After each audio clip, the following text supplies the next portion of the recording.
Blas de Lezo, the forgotten hero who humiliated the British.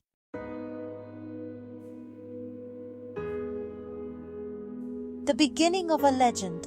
Blas de Lezo y Olavarrieta, the man who would go down in history as one of Spain's bravest and most strategic sailors, was born on February 3, 1689 in Pasajes de San Pedro, a small fishing village in Guipúzcoa, in the Basque Country. From the beginning, his destiny seemed to be marked by the sea. He came from a family of the lesser nobility of Guipúzcoa, in which several of his ancestors had been sailors. However, being the third of 8 siblings and with little chance of inheriting property, Blas chose to seek his fortune through a military career.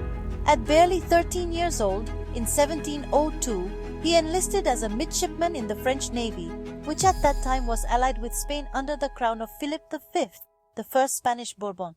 This was the beginning of a naval career that, despite being marked by physical losses and brutal confrontations, would consolidate Blas de Lezo as an example of courage and military strategy.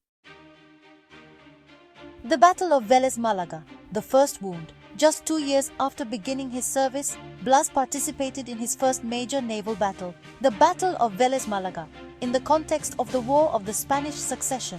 Facing an Anglo-Dutch fleet, Blas experienced the brutality of war firsthand. A cannonball shattered his left leg below the knee. Without anesthesia and with no other choice, they amputated it. The loss of his leg did not extinguish his fighting spirit. On the contrary, the French King Louis XIV recognized his bravery and promoted him to ensign, a remarkable rank for a young man of barely 15. But this wound was only the first of many that would mark his body and his legend.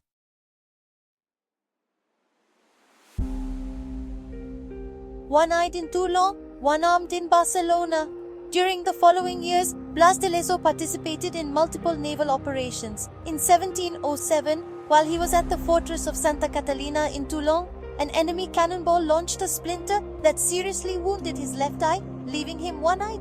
This second blow didn't stop him either. In 1714, during the Bourbon siege of Barcelona, Blas de Lezo led the bombardment of the city in command of the ship Campanella.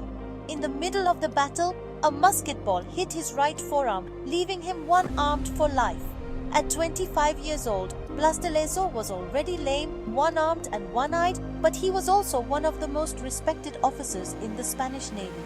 The Basque sailors who served under his command nicknamed him Ancamots, wooden leg in Basque, a nickname he accepted with humor and pride. His character was firm, and his reputation as a strategist began to be cemented. Missions in America. Facing privateers and pirates. After years of fighting in Europe, in 1716, Blas de Lezo was sent to America to escort the Spanish galleons that transported gold and riches from the New World to the peninsula. There he proved to be much more than a brave officer. He was revealed as a tactical genius. In 1720, he was appointed the captain of the ship Nuestra Señora del Pilar and was part of a Spanish-French squadron with the mission of eradicating the privateers and pirates that infested the coasts of the South Pacific, especially in Peru. After years of patrols in extreme conditions, Blas was promoted to General of the South Sea Squadron. His leadership skills were evident in 1725, when he faced a squadron of 5 Dutch privateer ships. Although outnumbered, Blas de Lezo managed to capture the enemy flagship and drive off the rest of the ships. This triumph earned him a hero's welcome at the port of Callao.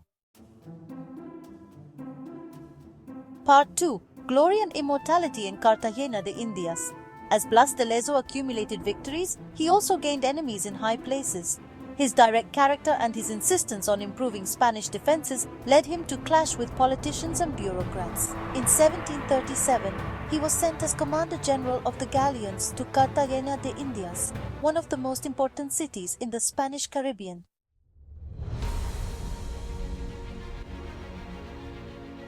Cartagena de Indias, a bastion in ruins. When Blas de Lezo arrived in Cartagena, he found practically useless defenses. The city was poorly protected and its fortifications were deteriorated. Without wasting time, he dedicated himself to rebuilding the walls, the forts, and reorganizing the local troops. These tasks would be crucial for the Battle of Cartagena de Indias, in which the Spanish sailor would achieve one of the most impressive feats in naval history.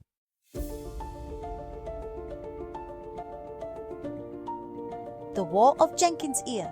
In 1739, the War of Jenkins Ear broke out between Spain and Great Britain. The pretext was the story of a British smuggler, Robert Jenkins, who had allegedly lost an ear at the hands of a Spanish coast guard. However, the real reason was the British interest in seizing Spain's commercial dominance in the Caribbean. British Vice Admiral Edward Vernon arrived on American shores with a gigantic fleet. His first success was the capture of Portobello, which boosted his confidence and that of the British crown. But Vernon had his sights set on a bigger prize, Cartagena de Indias.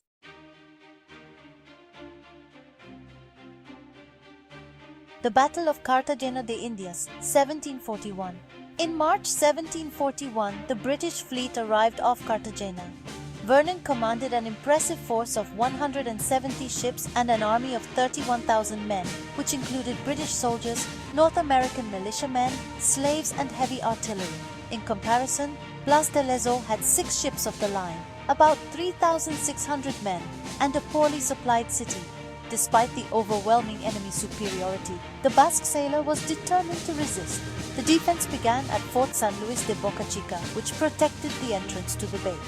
For 2 weeks, the Spaniards withstood a fierce bombardment that launched more than 10,000 cannon shots. Finally, the British managed to take the fort, but at a high cost. Their army was already suffering from tropical diseases and massive casualties. Blas de Leso ordered the sinking of part of his own fleet to block the entrance to the bay, but the maneuver was not completely effective. However, the British advanced towards Fort San Felipe de Barajas, an imposing fortress on San Lazaro Hill. On April 20th, Vernon launched a massive assault on the fort, but Blas de Lezo had prepared a trap. The British ladders were too short to cross the moat that surrounded the fortress. The Spanish defenders, taking advantage of the chaos, decimated the enemy with artillery and crossfire. In a matter of weeks, the British fleet was on the verge of collapse. Yellow fever and tropical rains wiped out thousands of soldiers. Vernon, defeated and humiliated, ordered a retreat.